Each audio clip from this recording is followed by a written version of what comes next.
খুব সুন্দর। তারপর আমি একটু পোজ দিয়ে দিলাম, আর সবাই মিলে আমি, আমার শাশুড়ি, ননদ, নন্দাই, দিদাশুড়ি, আমার বর সবাই মিলে একটু ভিডিও রিলস বানিয়ে নিলাম। আর চারপাশটা কত সুন্দর দৃশ্য দেখো তোমরা। তারপর এখন বেলুড় মাঠে যাব বলে প্রস্তুত হয়ে নিলাম। এখন ওই টিকিট কেটে ভ্যাসেলে উঠবো, তাই দেখো কত লাইন, দেখো লাইন দিয়ে এখন ফাইনালি আমরা ভ্যাসেলে উঠবো, তাই দাঁড়িয়ে রয়েছি।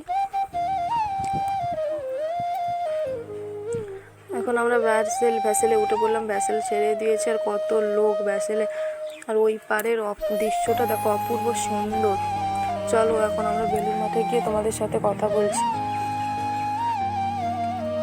এখন আমরা বেলুড় মাঠে চলে এসেছি, দেখো চারধারে কত ফুল গাছ, জাম গাছ, আম গাছ, অনেক ধরনের গাছ রয়েছে। আর বেলুড় মাঠটা দেখো, ওই ভিতরে 31 নম্বর পর্যন্ত দেখার জিনিস আছে। আমরা এত ক্লান্ত হয়ে পড়েছি যে আমরা অত কিছু দেখতে পেলাম না, তাই 1 নম্বরই দেখেছি, শুধু রাম ঠাকুরকেই দেখেছি।